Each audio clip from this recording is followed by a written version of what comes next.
O que é a vida cristã? Hoje eu quero falar sobre o perigo dos extremos e a verdadeira vida cristã. Quero iniciar esse vídeo em 2 Timóteo capítulo 4, versículo 5 na nova tradução na linguagem de hoje, onde Paulo orienta Timóteo em tudo ser moderado. Mas o que seria ser moderado? Vamos citar o exemplo médico.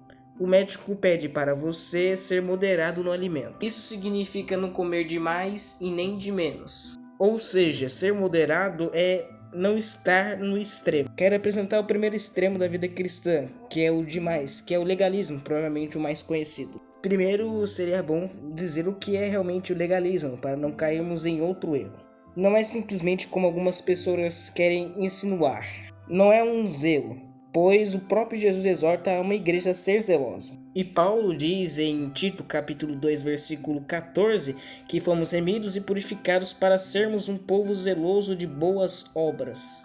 O que o evangelho ensina a ser o legalismo é você se achar o santo com o O maiúsculo, que arrota a santidade sobre os outros. Que no seu extremo zelo acaba criando regras que, por fora, parecem ter formas de agradar a Deus, mas, por dentro, se exaltar diante dos homens. E podemos incluir também aquele que acha que a salvação vem por meio das obras. A Bíblia, mais expressamente no Novo Testamento, condena esse tipo de postura.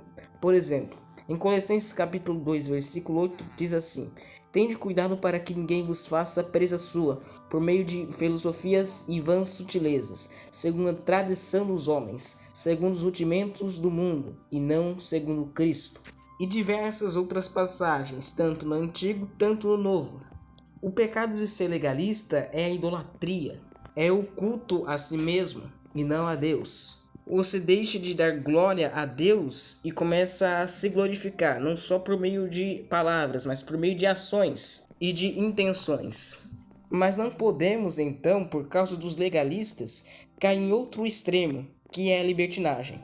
Eu acho que, se eu estiver enganado, aqui no lugar onde eu moro, existem muito mais libertinos do que legalistas. Eu chutaria no mínimo que a cada 6 pessoas crentes existiria 5 libertinos e um legalista. Aqui a definição é bem mais fácil e todo mundo eu acho que conhece. Não podemos achar que o evangelho da graça é licença para pecar.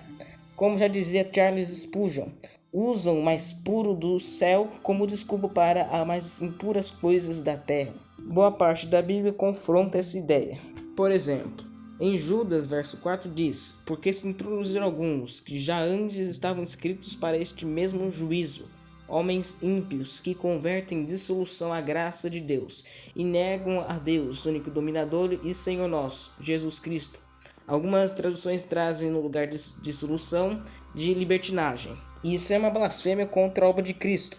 Até porque Cristo não só morreu para nos livrar da culpa dos nossos pecados, mas para nos livrar totalmente dos nossos pecados. Ou seja, essa ideia exclui uma parte da cruz. Então, para onde vamos? Eu diria mais para o centro de uma corda imaginária. Não uma posição de neutralidade, mas sim sem exageros, o evangelho puro.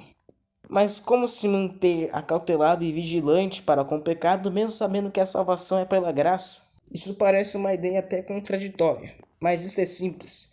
Vou dizer como dissesse para crentes: o seu chamado não foi para você viver pecando. Vou ler o texto de Efésios 4:1. Rogo-vos, pois, eu, o prisioneiro do Senhor, que andeis como é digno da vocação, sendo aqui vocação salvação, com que fostes chamados. Ou seja, o evangelho tem que ter um modo digno de se andar.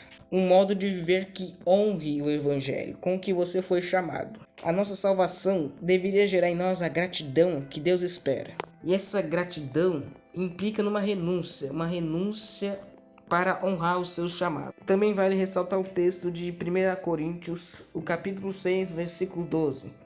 Todas as coisas me são lícitas, mas nem todas as coisas me convêm.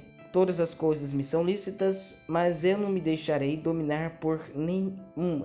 A ideia é simples. Todas as coisas me são lícitas como filho de Deus, mas nem todas essas coisas que me são lícitas me convém fazer como filho de Deus. Como filho de Deus, me convém honrar o meu Pai, que é o próprio Deus. Como filho de Deus, como filho de um Deus que é amor, me convém amar não somente a Ele, mas amar aos irmãos e a todos meus próximos. Porque nós, os que cremos, já somos filhos de Deus. Portanto, assim devemos nos comportar.